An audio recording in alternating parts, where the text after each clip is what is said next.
at the IBM Waxton Center of Excellence and also an esteemed IBM Quantum Ambassador with an illustrious career spanning over 17 years across some of the world's innovative organizations. His journey is nothing short of inspiring. He has previously contributed his expertise to Honda Cars, Mercedes Benz Research and Development, Dell Technologies, and LTI Mindtree, where he played pivotal roles in driving innovation across domains like AI/ML, generative AI, agentic AI, data science, and even quantum computing. His academic foundation is equally remarkable. He holds a BTech in Mechanical Engineering from NIT Jalandhar, a postgraduate program in AI, a machine learning from BITS Pilani, and a PGDM in Business Analytics from IMT Ghaziabad. And currently at IBM, he stands at the forefront of bridging advanced AI engineering with quantum technologies, turning groundbreaking theories into transformative real world applications. And today, he will be leading us through an enthralling session on quantum algorithms from basics to advanced, where we will get to explore how the future of computation is being shaped by the fusion of quantum mechanics and as well as artificial intelligence. So, ladies and gentlemen, it is indeed a great privilege to have him with us today. Please join me in extending a very warm and enthusiastic welcome to Mr. Soumya Ranjan Swain as we invite him onto the dais with a big round of applause.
Can I speak now?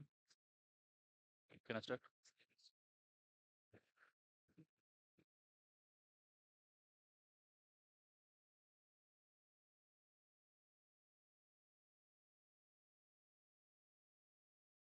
Yeah. Yeah.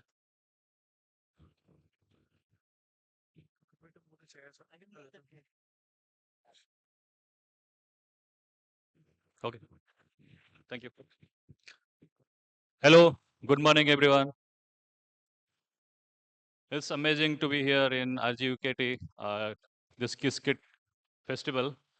And first of all, I would like to thank all the student coordinators, organizers, faculty members, and my dear students who have come from others outsides and from the campus also for making this event great and happen today.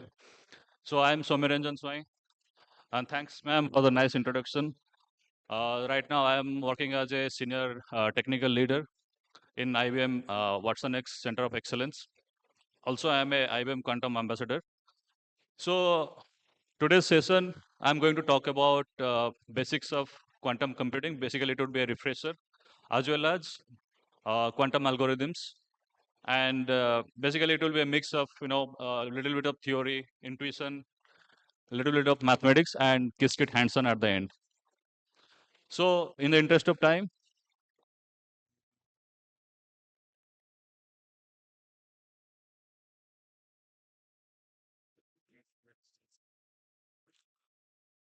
okay, so in the interest of time, I would uh, like to start with basic refresher.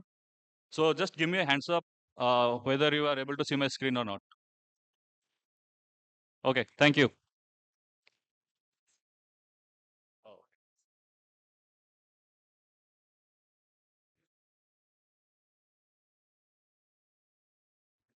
So this is what I'm going to cover today.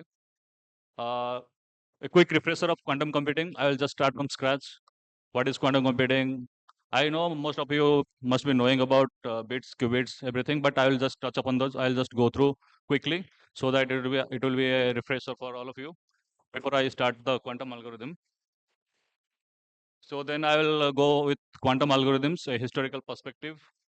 I'll be covering different types of algorithms, but basically mostly I'll be covering Deutsch algorithm, Deutsch Jozsa algorithm, and Grover algorithm because these are the most foundational algorithms related to all other quantum algorithms. And then a little bit of mathematical deep dive, how it works, how to build the circuits in Deutsch algorithm, and then a Qiskit demo. So to start with, this is just a quick refresher of what is qubit. I would like to know who can define what qubit is. Can someone tell? Do you, can you give some mic or something?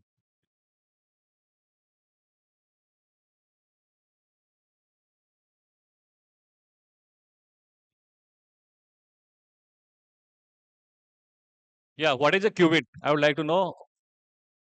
Can someone answer from the students?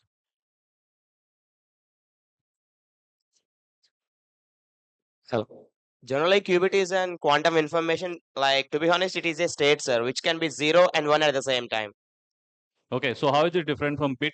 Like, when it comes to the bit, it is a value. So, 0 is a value, 1 is a value. And when it comes to the qubit, it is a state, which can be 0, 1, and 0, 1 at the same time. Okay, great. So yeah, that is basically the foundation of qubit. So when you talk about quantum computing, let me go to the very basic roots of how it all started. It started from quantum mechanics. It started from the dual nature of lights. So long back in early 1800s, there was a scientist called Young. He did the double-slit experiment, and he found out that light is not only particle but also wave in nature. So it is popularly known as the Young's double-slit experiment, which proved that light is basically both particle and wave in nature. So that is the main foundation for quantum computing. So later on, a lot of scientists work on quantum mechanics, and they came up with this idea of quantum computing, looking at the particle nature of both light and electrons, protons, these subatomic particles. Why can't we use their properties to compute something faster and get better results? So that is the basic foundation of quantum computing. So to start with quantum computing, let me just go to the classical system. We all are dealing with classical systems. Everything is classical in our surroundings, right? The laptop I'm holding, the supercomputer that is computing your chat GPT interactions, large language models, everything is classical. They are working on bits like 0 and 1, right? So, but in quantum computing, the ambience is totally different. The classical physics rules doesn't apply here, right? So, to have a foundation on that, so everything that we see can be termed as a system, and the systems have some definite states, right? So, for example, you are touching a coin. It has two states, head and tail. You are throwing a die. It has six states, 1, 2, 3, 4, 5, 6. Probabilistically, you can call them as the sample space, right? This is nothing but equal to sample. The fan is rotating. So it has five states, for example, 1, 2, 3, 4, 5. So all these things can be defined as a system with deterministic or deterministic classical states, right? So there is something called probabilistic state. What if I say that the fan is rotating 75% high and 25% at low stage? That is where quantum computing concepts come in, right? So that probabilistic state can be defined like this. Let us say in our classical bits, which is 0 or 1, head or tail, let me define that 0 state is 75% of the time, that is 3 by 4, and state 1 is 1/4 of the time, 25% of the time. So I can denote it in a mathematical manner in a vector 3 by 4, 1 by 4. Okay. So this is how you define a probabilistic state. Unless you observe, suppose the uh, coin is spinning, right? Suppose you are touching the coin, it is spinning, and you have not seen it. Or even if you see it, you will not figure out whether it is head or tail, right? It is then only when you see it. That is when you measure it or observe it. There is a very important term, just remember it. I'll come it to the later in quantum algorithms also. When you see it, then you define, okay, it is head or tail. But unless you see it, you cannot figure out. It could be head or tail, right? So similar concepts can be applied to everything. Similar concepts can be applied to some experiments, like long back in quantum mechanics history. Schrödinger, he did a experiment with a cat. He put a cat in the box, and he released some gas. Okay. Then he asked somebody whether the cat is alive or dead. Then his friend said, "How would I know the cat is alive or dead unless I see it?" That is exactly what I want to point out. Schrödinger said, right? So unless you observe or see or measure, you cannot define what state the object or the system is in. Okay. When you open the door of the box, the cat might be alive or might be dead because of the gas. But unless you see it, it is in both the states. That is what quantum superposition is. Okay. So that is what qubit is. Mathematically, we define qubit in both the states with probabilities, right? So with certain probabilities, it is in 0 state, and with certain probabilities, it is in 1 state. Taking advantage of that superposition or probabilistic state, every other quantum algorithm is founded, and that is where we are heading for quantum computing. Everything is based on this superposition and something else called interference and entanglement that we'll cover quickly.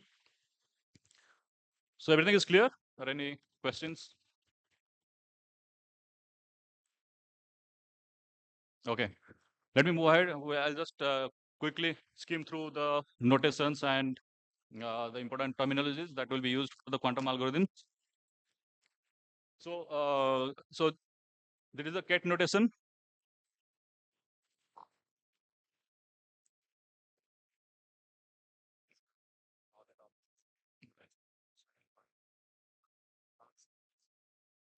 Okay, so 0 or 1, these are the basic qubits, right? So 0, when you say 0, you write it like this. I'm not sure.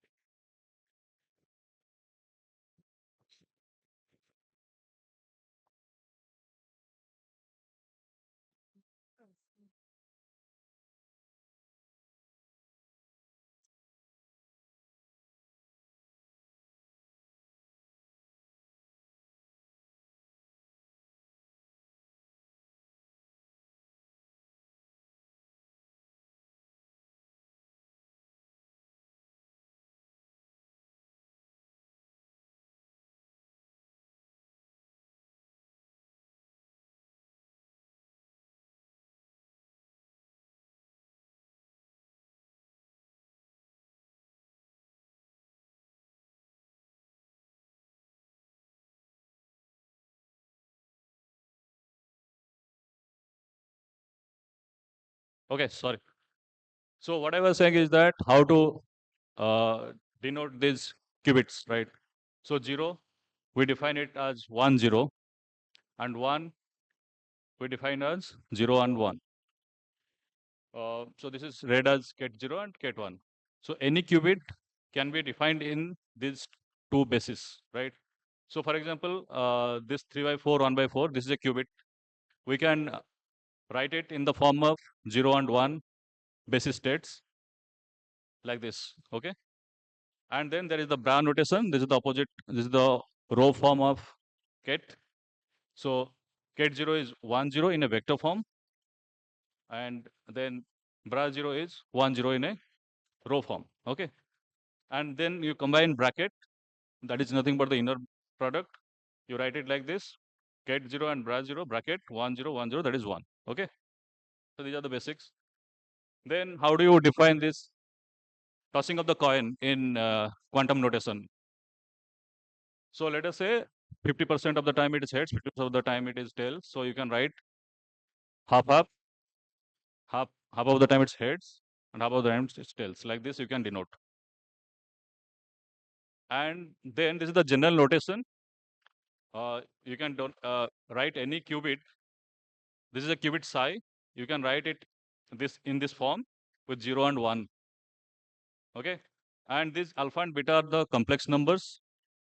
You take the modular of that and add it to alpha square plus beta square. It will give you the probability of 1. Okay. So this is the rule. These are alpha and beta are complex numbers. Mod alpha square plus mod beta square equal to 1. So the probability of finding that particular qubit psi in the state of 0 is alpha square and beta square.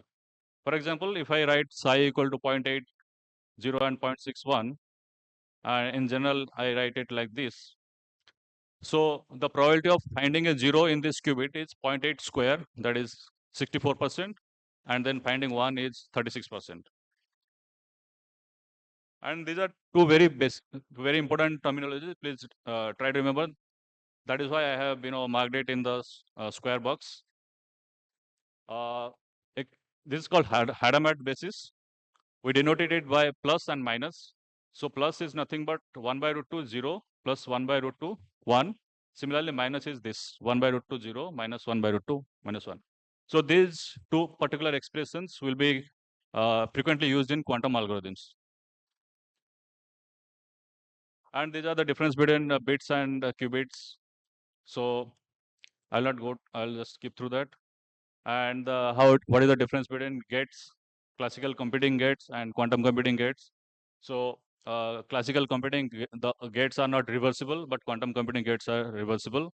Quantum computing gates can be denoted by matrix notation. For example, there is a gate called Pauli X gate. So this is similar or the counterpart of NOT gate in classical computing. So this is denoted by X and this matrix 0, 1, 1, 0. If you multiply it with 0, it will give you 1. You can do the math yourself. So similarly, if you apply it to 1, it will give you 0. And this is the AND gate. This operation is irreversible, but here in quantum computing, the operation is reversible. Okay. So you can find out the inputs from the outputs in quantum computing because all the gates in quantum computing are reversible. And this is how you represent, bits or qubits in geometrical notation. We call it block sphere. So basically X, Y, Z. Y axis and Z axis is the 0 and 1 you represent, and then other qubits depending on the probability amplitudes, you space it around the globe. So Pauli XYZ gets like this. If I apply sigma x, that is the Pauli X gate, basically the NOT gate to 0, you will get 1. So earlier, so if this is my 0 vector or 0 state, if I apply x, it will reverse it. It will reverse it down towards the 1 state. This is how it is represented in block sphere.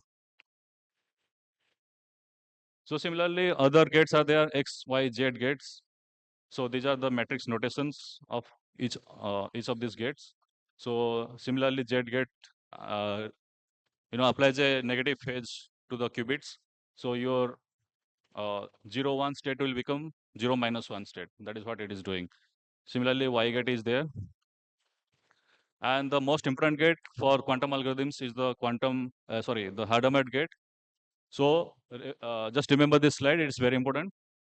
When you Hadamard gate is represented by this matrix 1 by root 2, 1, 1, 1 minus 1, 1 minus 1. Okay. So when you apply Hadamard gate to 0, 0 state, it produces this. This is 1 by root 2, 0 plus 1. This is nothing but the plus state. Okay. We denote 1 by root 2, 0 plus 1 as plus state. This one. Okay. So you get this Hadamard state. You get this plus state. Sorry. you get the plus state, this one. This is called plus state. When you apply Hadamard gate to 0. And the interesting part is when you apply the Hadamard again to this output, you again get back 0. Okay. So what I'm doing, I am applying Hadamard gate to 0. I'm getting this. Again, I'm applying another Hadamard gate here to this, and the result would be 0. This is going to be used in the algorithms that I am going to show you. So just remember, plus state is 1 by root 2, 0 plus 1. Minus state is 1 by root 2, 0 minus 1. And when you apply Hadamard gate to 0, you get the plus state. Again, you apply another Hadamard gate, you get the state 0 back. Okay. Similarly, if you apply Hadamard gate to minus state, you get 1 back. So this is the basic what you must remember for quantum algorithms. Okay, quantum circuit is nothing but the combination of various qubits and gates. So this is how you denote it. You supply qubit, and this is the S gate, H gate. You write it. This means that qubit is going through the X gate first, and then the Hadamard gate first. And this is the math, which so you can see you write it like this Q X H, but when you do the matrix multiplication, it is the reverse. Okay, so you write Q X H, but while doing the matrix multiplication, first you write H matrix, then X matrix, then the qubit. Okay, so H sigma X, if you multiply this, you will get this one. Now I am going to apply, if my Q is 0, H sigma is 0, you will get minus, which is nothing but 1 by root 2, 0 minus 1. Okay, so this is the basic notation of gates and matrix representation of the qubits. And in Qiskit, you might have seen, this is how we are going to do the building of the circuits. We'll define Q, X gate, H gate. Then this is the measurement. When you measure, you'll find one result, 0 or 1 with certain probabilities, right? So this is how you are going to build the circuits. Okay. Now coming to the main part, quantum algorithms. So before I start with quantum algorithms, can someone tell what algorithm is? What is an algorithm? Anyone?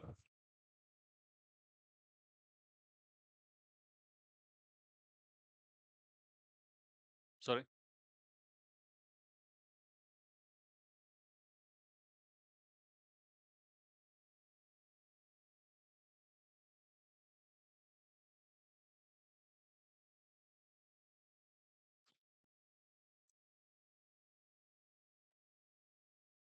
Algorithm is a step-by-step process, Okay. starting stage to ending stage. Yes. Yeah, you are absolutely right. So algorithm is nothing but a set of instructions in plain language, simple language. That is mathematical term algorithm, but it's a step-by-step procedure to perform a task or to solve a complex problem. We define a set of rules or set of instructions to solve this. Okay, so that is what algorithm is. Then next question is, what is quantum algorithm?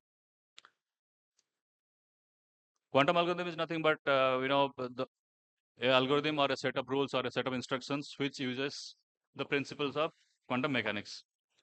But now the question is, what is the purpose of studying the quantum algorithms? Why? Because we are dealing with a lot of algorithms in everyday life, right?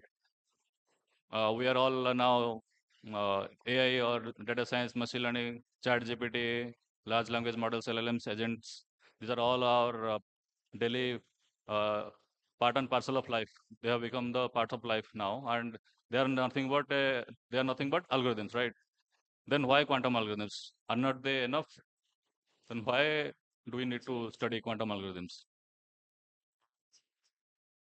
So the simple answer is uh, quantum algorithms, as I said, it uses the principles of quantum mechanics. But why? I'll come to that. Why should we study quantum algorithms at all? So when quantum computing started, it started maybe in the late 1980s or early 1990s. That time people were not looking for solving practical use cases. Even at that time, the classical computers were not that faster, or they are not that computationally, sophisticated to solve the way they are solving right now. Imagine uh, running the chat GPT model, large language model on a computer 15 years back. I'm damn sure it will not have produced the same result that you are getting. Right now, you are just writing it and it is producing the results because of the advance in computational technology like GPUs. We have accelerated GPUs, TPUs, everything. But early 90s or the late 1980s, people are not looking for solving, real problems with quantum computing. They were just looking for certain problem statements. How to prove that quantum computing logic is faster than the classic computing logic? Okay. So that led to the development of various quantum algorithms. So one such scientist was Deutsch.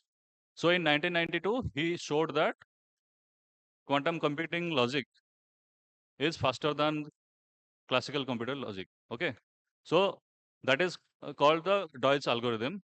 It doesn't have any practical application as such, but this is the foundational algorithm or the foundational step towards the sophisticated quantum algorithms such as Grover's algorithm or Shor's algorithm and other.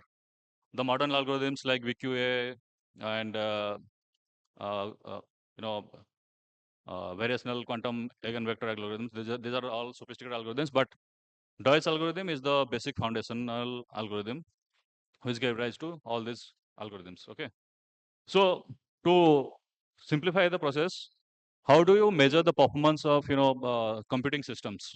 Okay, so to measure the performance of computing systems, there are 3-4 parameters. Whether your computing system is computationally fast, whether it is calculating or doing the computations very fast or not. That is one metric. Second metric is how much space or memory it is occupying while doing the calculation, right? So let us say ChatGPT is occupying 2 TBs of data on the GPUs.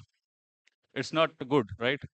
So that is one metric to measure the performance of computing algorithms or computing systems. Similarly, query complexity.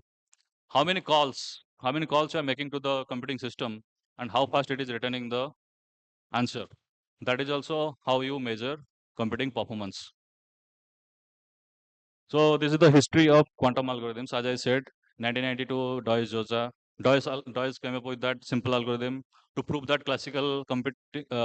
quantum computing is faster than classical computing. Then the extension come, Deutsch and Jozsa, two scientists, they came up with the Deutsch-Jozsa algorithm. Then 1992, again, towards the later part, Bernstein, Vajirani, this algorithm came. Then Simon, then Shor's algorithm. Shor's algorithm is very useful. It is used in cryptography.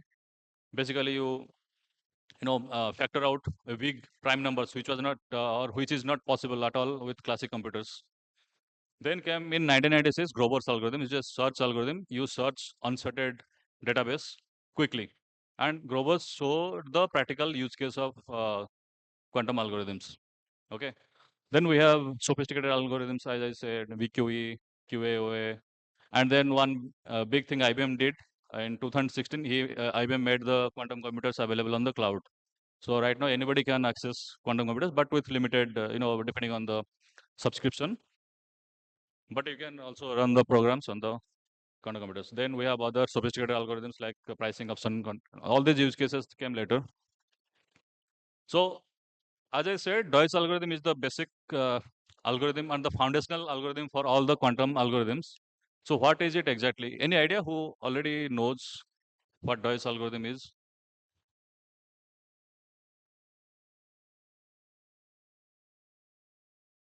Does anyone know what Deutsch algorithm does? Okay, I'll tell you in simple language. So let us say you have a magic box. Okay, in quantum terms we call it oracle, or let us say it is a black box or magic box. Okay, it gives certain inputs. It gives an input. It takes an input, gives an output, right? For example, this is my oracle or the magic box. Mathematically, it is a function, right? So let us say it is a function, black box function. If it is text 0, gives 0, text 1 gives 0. Then we call it a constant function, right? Or it text 0, gives 1, text 1, text 1 gives again 1. So no matter what you give it, it gets you constant output. That is called constant function. Similarly, there is another function, another black box called balanced function. Now, when it takes 0, gives 1, takes 1, gives 0, right? So the outputs are not same. That is why it is called balanced function. But let us say you are given this function or the black box and you are given, let us say, two inputs, two zeros or two ones or 0 or 1. Now you want to find out whether this output, whether this function, this black box is constant or balanced. What would you do? How would you do that? So what would you do typically? Typically, you'll put 0. See the output is 0, right? So that is one call or one query. Similarly, you put 1 again. You then check whether it is coming 0 or 1. So earlier you got 0. Now it is coming 0. Then you determine, okay, it is a constant function. But now you are giving 0, getting 0. One call or one query. Again, you are putting 1, but you are getting 1. Earlier you had gotten 0, now you are getting 1. Then you determine or decide that, okay, no, this is not a constant function, this is a balanced function. But to determine this constant or balanced function, you used two calls or two queries, right? You queried twice this black box. Imagine, let us say, there were 16 such numbers, okay? To check whether the function is constant or balanced, what would you do? You will put one queries each time, 16 times, and 16 times you will note the outputs, and you check 16 times if it is 0 or 16 times if it is 1, then it is constant, right? Or similarly, half of the outputs are 0 or half of the outputs are 1, then you determine it is a balanced function. But to do that, you had to query 16 times, right? Similarly, 16 is a small number, 2 is a small number as shown in the figure. Similarly, let us say you had 1 million or 1 billion inputs like 0 or 1s. Then you have to query 0 or 1s 1 billion times, right?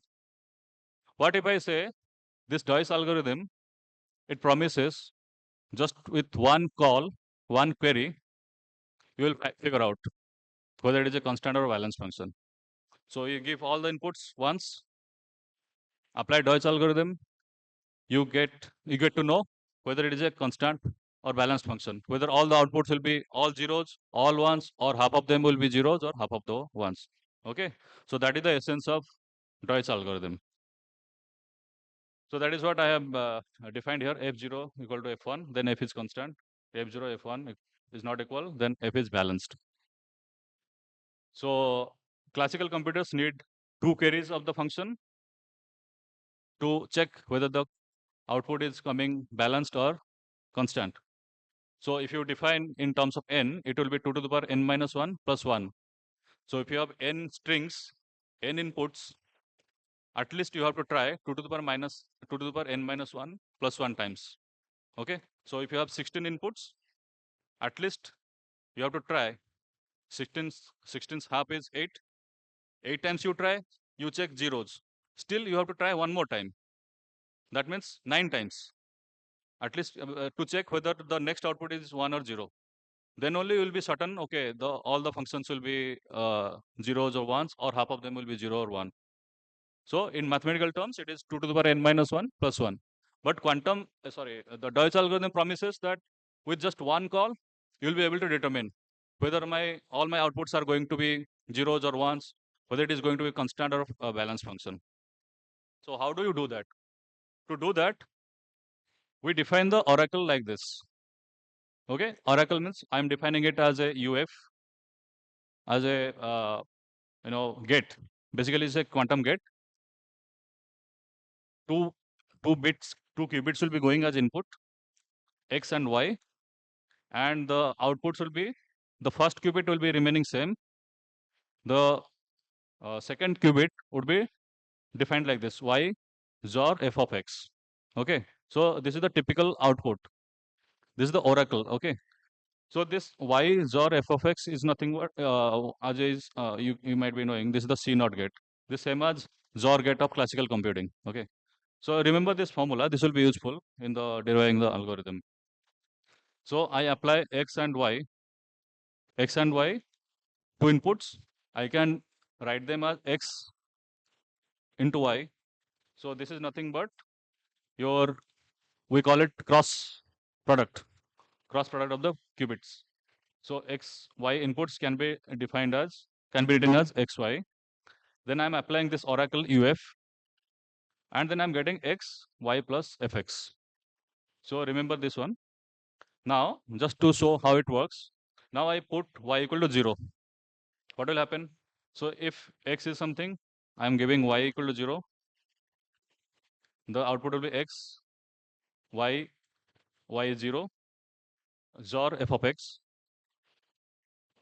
0, XOR f of x is nothing but the function itself, the output itself. So x plus 0 plus something, 0 plus 0 XOR something is nothing but the bit itself, x fx. Okay. Now, you remember this minus Hadamard minus state I had told you, it will be useful in Deutsch algorithm. 1 by root 2, 0 minus 1. So now what Deutsch algorithm does, it replaces this y with this minus state. So if I put minus state along with x state, what will happen? So this is the algorithm. This is the derivation. You apply the oracle to each of the qubit. You write it first like this: x, then minus state is 1 by root 2, 0 minus 1. Then you do the multiplication, x take inside the parenthesis and all those things. And then this is where the oracle, this rule is applied. Okay, half x 0 plus fx. Finally, you will get 1 by root 2 x fx minus x complement of fx. If you go through this, I'll share the slides. You go through this step by step to get the clarity by yourself. So finally, you will get this expression. Now look at this expression: x into fx minus x into fx complement. Okay. Now, if fx is equal to 0, that means we are trying to test whether it is constant function or balanced function. If fx equal to 0, you put fx here equal to 0 here, and fx bar will be 1. So if you do the little rearrangement, you will get back x minus x minus 1. Okay. So this is minus 1 to the power fx, x into minus. So this expression is very useful. It's called phase kickback, or we call it phase oracle. When in a normal oracle, you are imputing a minus state, you are getting this state, minus 1 to the power fx, x into minus 1. Okay. So this is called phase kickback. So the phase information is coming to the function itself. This is used in the derivation later. Now we know that if I put x and minus to the oracle, I'm getting back this expression. Now let us use this in the further algorithm to determine how it is going to determine whether it is constant or balanced function. So how to build the Deutsch algorithm? First, what you will do, there will be two qubits, 0. You input 0. Then you apply Hadamard gate. 0 to Hadamard gate, it will give you the plus state. Then 0 to X gate, that is the NOT gate. It will give you 1 here. Again, you apply Hadamard gate to the 1 qubit, it will get you the minus state. Okay. So while entering this oracle, here I am denoting all the states as psi1, psi2, psi3. Okay. So the 0, psi0 state is 0, 0. Here, after you apply NOT gate, here now the psi1 state is 0. Because you applied NOT gate, it has become 1. So at site psi1, this is 0, 1. I am not, I have skipped this. Here it will be 0, 1. Okay. Then you apply H or Hadamard gate to 0 and 1. So when you apply Hadamard gate to 0, you get plus state. When you apply Hadamard gate to 1, you get minus state. So that is what psi2 is indicating here. So to the oracle, the inputs are plus state and minus state. Okay. Now you get back psi3. You apply that phase kickback I had written for your understanding. You can go through it. So you do all the calculation, rearrangements. I could not type it, so I wrote it down on the paper and printed it here for step-by-step explanation, because I don't think you will find this explanation clearly step-by-step in any of the materials. So I just tried it myself for your understanding. So plus state is this, minus state is this, and you do all the associative rule, multiplication rule. Psi3 you finally get like this. You apply the phase kickback, you'll get back this equation. So at psi3, your state would be like this. Now the magic happens. How to determine whether it is constant or balanced function? What you do at psi3, here, the highlighted one, you apply again another Hadamard gate. Okay. I apply Hadamard gate to the highlighted one, this one, and I see the results, what is coming. So if I, okay. Now psi3, look at psi3. Psi3 is this. So I will consider two use cases when f0 equal to f1 equal to 0 or f0 equal to f1 equal to 1. That is our constant function. Similarly, another use case is f0 is not equal to 1. That is our balanced function. Okay. So when f0 equal to f1 equal to 0, I get this expression. You put just f0 and f1 equal to 0 here in this expression, you will get back this. And similarly, if you put f0 equal to f1 in psi3, you will get minus 1 by root 2, 0 plus 1. So psi3 is finally coming to be plus minus 1 by root 2, 0 plus 1, which is nothing but my plus state. So this is plus minus plus. Okay. So psi3 is now here, my state is plus state. Okay. Now, you remember when you apply Hadamard gate to plus state, you get back 0. When you apply Hadamard gate to minus state, you get back 1. So right now, what I'm saying is that after doing all these calculations, after doing oracle, here at psi3, my state is either plus or minus plus state. Okay, my state is plus. I'm applying Hadamard gate. I will get 0 state back. Okay, so if I get 0 here, I'll measure that as 0. That means, and which condition led it to 0? This condition. f0 equal to f1 equal to 0 or f0 equal to f1 equal to 1. Okay, this is the condition I applied and I got back 0 at the psi4 state. That means my function is constant. Okay. So in one query, I didn't do anything. I didn't check whether the first input is giving me 0 as output, the second input giving me as 0 or 1 as output. I didn't do two queries. I just put them together at one go, and using Deutsch algorithm, building these circuits. Here I am getting that my output is coming to be 0 with these conditions. Okay. So this is nothing but the constant case. Okay. That means if I am measuring 0 at this position, it is a constant function. Similarly, if I measure 1 here, you do all the calculation.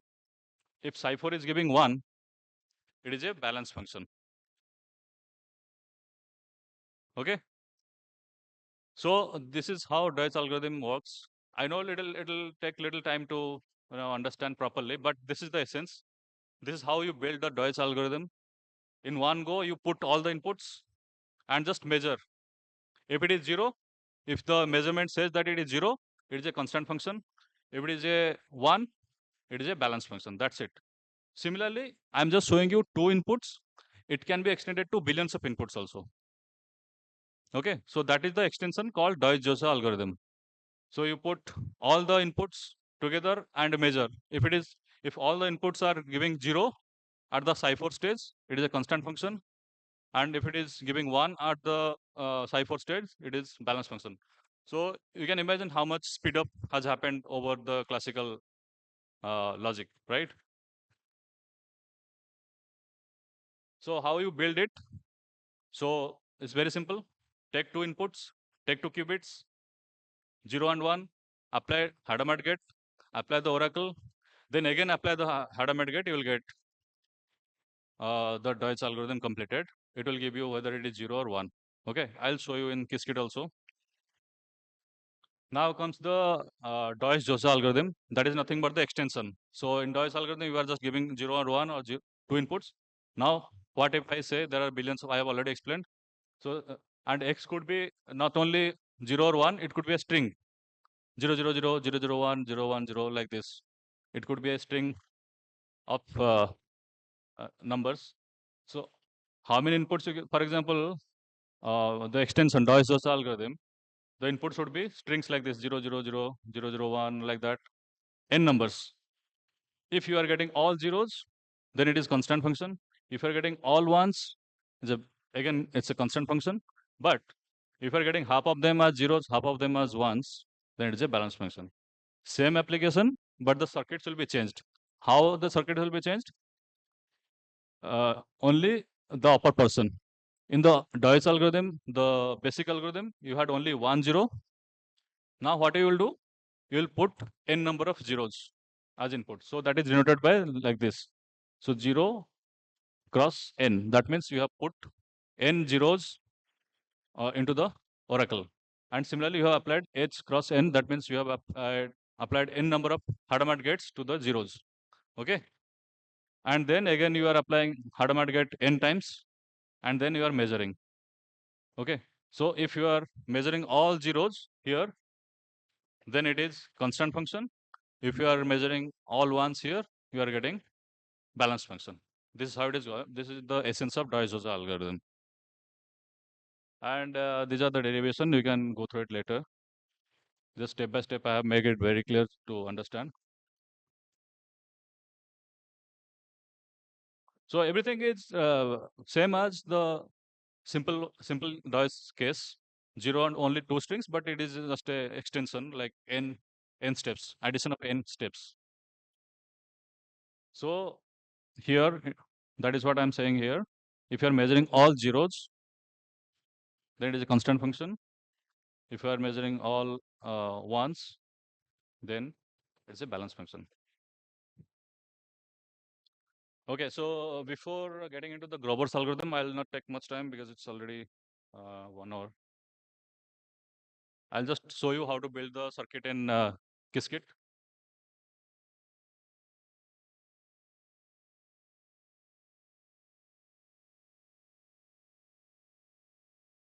Okay. So Qiskit, you import all the things from Qiskit. Import star means import all the libraries. Then to show the plottings, you import matplotlib. I define a circuit. You know, a circuit. I import quantum circuit 2 1. That means two classical inputs and one measurement. Sorry, two quantum inputs, qubits, and one measured state. Then, as I said, it's very simple. You have to take two inputs, 0 or 1, apply Hadamard gate to both of them. That is what it is doing. So I'm taking two inputs, 0, 0. So by default, in Qiskit, it is Q0, Q1, both are zeros, okay? So to make it 1, you have to apply the NOT gate, X gate. So that is what it is doing. So I'm applying this 0, I'm applying Hadamard here, circuit.h0. Then I'm applying X gate to make it 1, then applying Hadamard gate here, X on 1. And then just for the barrier, I'm showing it as a state. This I'm writing circuit.barrier, and then I'm outputting the algorithm like this, okay? And now the first part is done.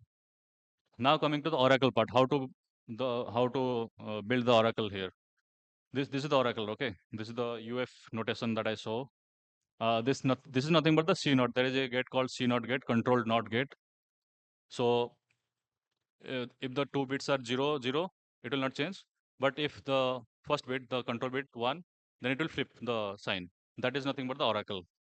So to build that oracle, I'm defining the oracle here, Cx equal to 0. This is the oracle, the control NOT gate, and applying to the first qubit 0 and 1 and the second qubit.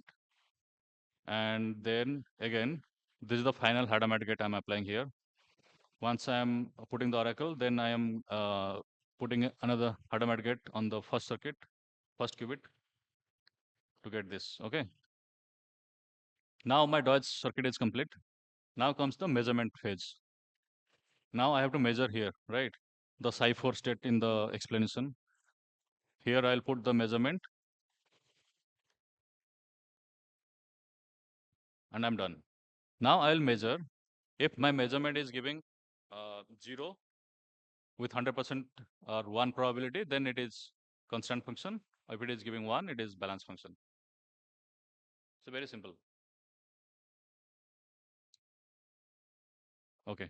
So now you can see it's giving me one state as with I did all the computation, all the simulation. I have I have already used AR simulator here.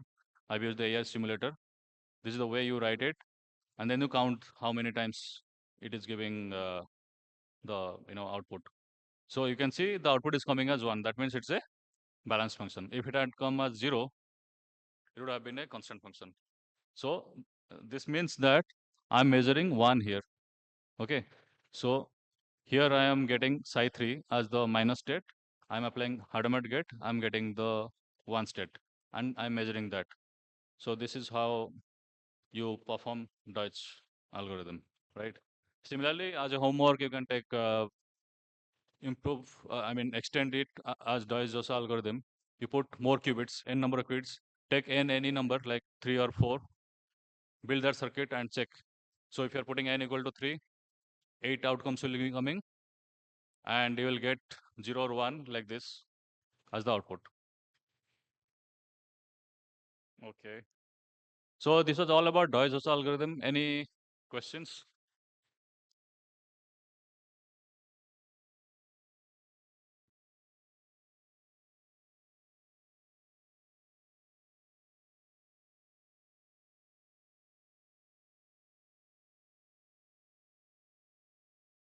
Any questions I'm asking?